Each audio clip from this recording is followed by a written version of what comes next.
Saudara-saudari yang dikasihi oleh Tuhan, Injil dan juga bacaan pertama memberikan teladan bagaimana seharusnya menjadi murid Kristus yang sejati. Dalamnya Yesus mengatakan kepada murid-muridnya, "Kasihilah musuhmu." Yesus menginginkan para muridnya mempunyai nilai plus, keutamaan yang plus dibandingkan dengan murid-murid yang lain, dibandingkan dengan murid-murid orang Farisi, murid-murid orang Saduki, dan murid-murid Yohanes Pembaptis. Menjadi murid Yesus maunya ada sesuatu yang khas, yang plus dari manusia. Dan kasihilah musuhmu. Itu artinya kasihilah orang yang tak tahu dan tak sanggup, tak mampu untuk mengasihi yang lain. Untuk Yesus sebenarnya tidak ada istilah musuh. Musuh itu artinya orang yang tidak mempunyai kasih dalam dirinya. Argumentasi untuk ini dikatakan Yesus, kalau kamu mencintai hanya orang yang mencintaimu, dan kalau kamu mengasihi hanya orang yang mengasihimu, apa bedanya kamu dengan orang lain? Bahkan apa bedanya kamu dengan penjahat? Pendosa pun mencintai orang yang mencintai dia. Jadi apa bedanya kamu? Maka katanya, kamu kasihilah musuh-musuhmu. Kasihilah orang yang membenci engkau. Kasihilah orang yang merencanakan celaka kepadamu. Argumentasinya tadi, kalau bedanya kamu dengan orang yang biasa. Padahal Yesus mengharapkan murid-muridnya mempunyai nilai plus. Saudara-saudari,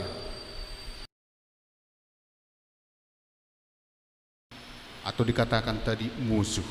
Siapa itu musuh? Tak sanggup mencintai. Musuh itu mereka yang tidak mempunyai cinta, tidak mempunyai pengalaman dicintai sehingga mereka tak sanggup mencintai. Nemo dat quod non habet. Seseorang tidak akan sanggup memberikan apa yang dia tidak mempunyai. Maka orang yang dikatakan tadi musuh dalam Injil adalah orang yang dalam dirinya tidak mempunyai pengalaman dikasihi, sehingga mereka tidak cukup dan tidak tahu mengasihi. Mereka yang tidak punya pengalaman diampuni, sehingga mereka tidak tahu dan tidak mampu mengampuni. Maka ajakan Yesus, kasihilah musuhmu, artinya tanamkanlah kasih dalam diri orang-orang yang dalam dirinya tak pernah mengalami dikasihi, diampuni, dan dicintai.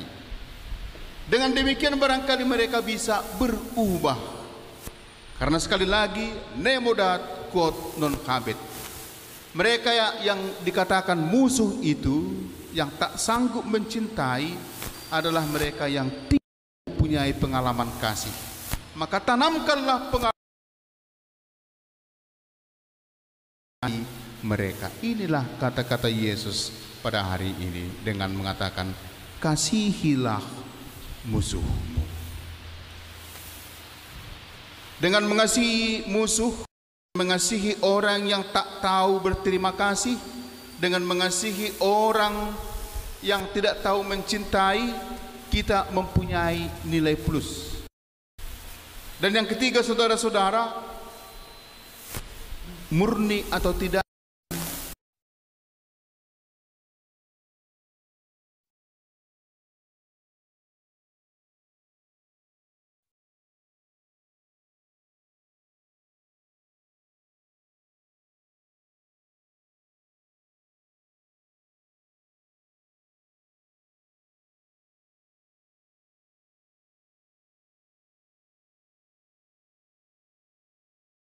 sanggup mengasihi orang sanggup mengasihi musuh, sanggup mengasihi orang yang tidak akan membalas dengan kasih.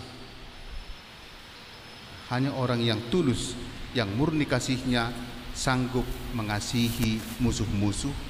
Karena dari musuh, dari orang yang tak tahu berterima kasih, dari orang yang merencanakan kejahatan bagi kita, tidak akan kita dapat pamrih, tidak akan kita dapat balasan.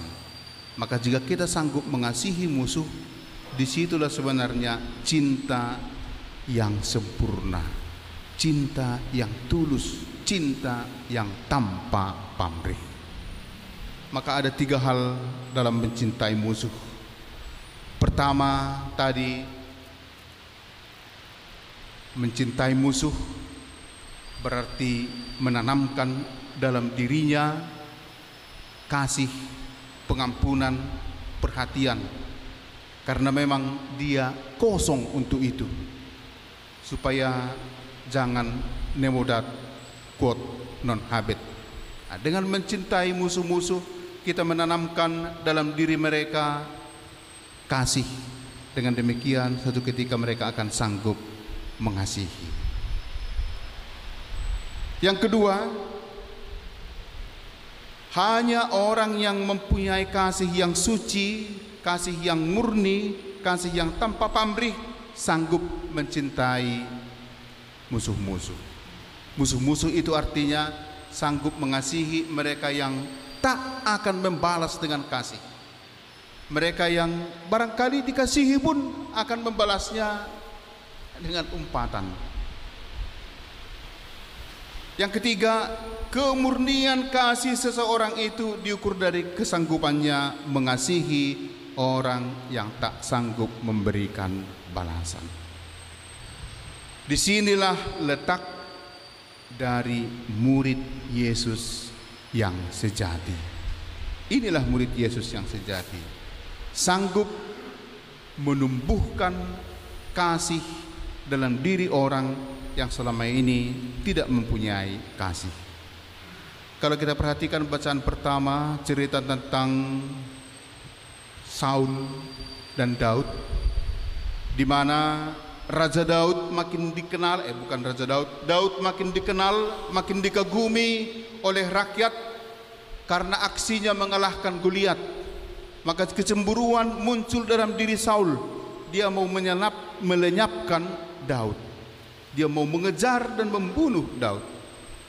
Tetapi Daud yang dikejar, yang mau dibunuh ini sebenarnya punya peluang untuk menghabisi nyawa Saul. Tetapi itu tidak dilakukannya. Dia hanya mengambil tongkatnya dan membawanya dan mengatakan kepada Saul, "Suruhlah orang-orangmu mengambil ini." Dengan itu dia mengatakan sebenarnya, saya sebenarnya mempunyai peluang untuk membunuh dan menyelamatkan engkau. Tetapi itu tidak saya buat karena saya mengasihi engkau. Tak mungkin saya melenyapkan, menjamah orang-orang yang diurapi oleh Tuhan. Kesempatan untuk membalas karena Daud itu dikejar tidak dipakai oleh Daud, tapi ditunjukkannya kasihnya kepada Saul. Peristiwa ini menumbuhkan dalam diri Saul penyesalan yang sebesar-besarnya, dan dia tidak mau lagi merencanakan kejahatan dan kematian Daud.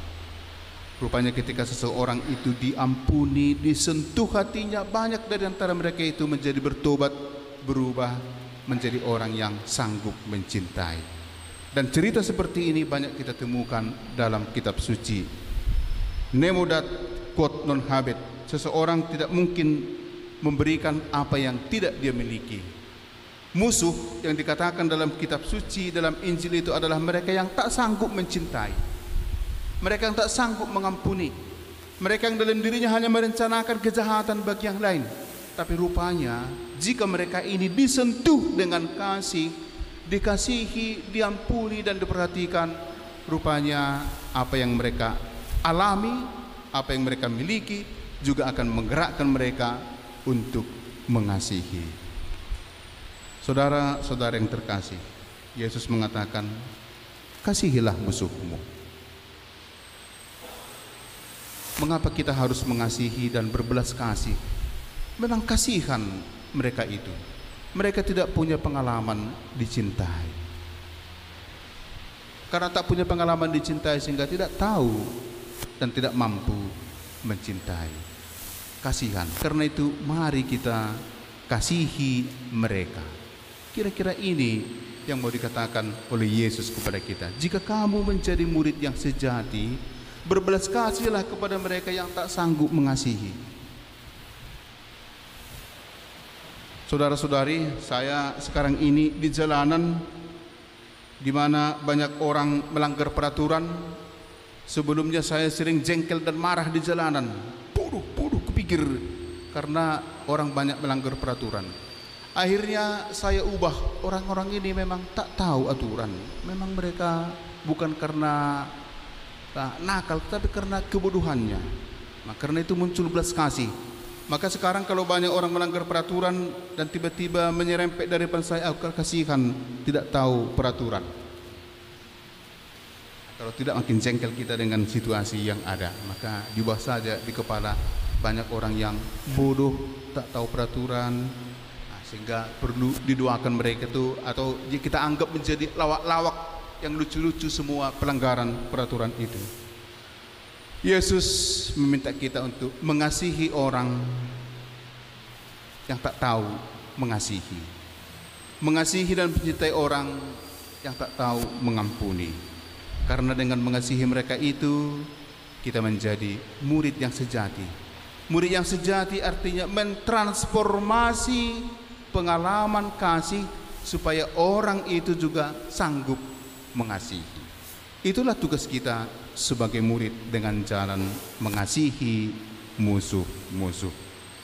Saudara-saudari, di sini didirikan gereja Santa Faustina ini, tempat kita mendengarkan sabda Allah, dan terutama tempat kita mengasah kecakapan kita untuk semakin mampu mengasihi Allah dan mengasihi sesama, termasuk mengasihi orang-orang yang tak sanggup mengasihi. Disinilah kita menimba kekuatan untuk itu. Maka marilah kita seraya bersyukur kepada Allah, mendedikasikan gereja ini, memberkatinya agar Allah senantiasa hadir di sini, memberikan sabdanya kepada kita, dan kita sekalian yang berdoa di sini sanggup bersyukur kepada Allah, menyampaikan puji-pujian, hormat kepada Allah di tempat ini. Amin.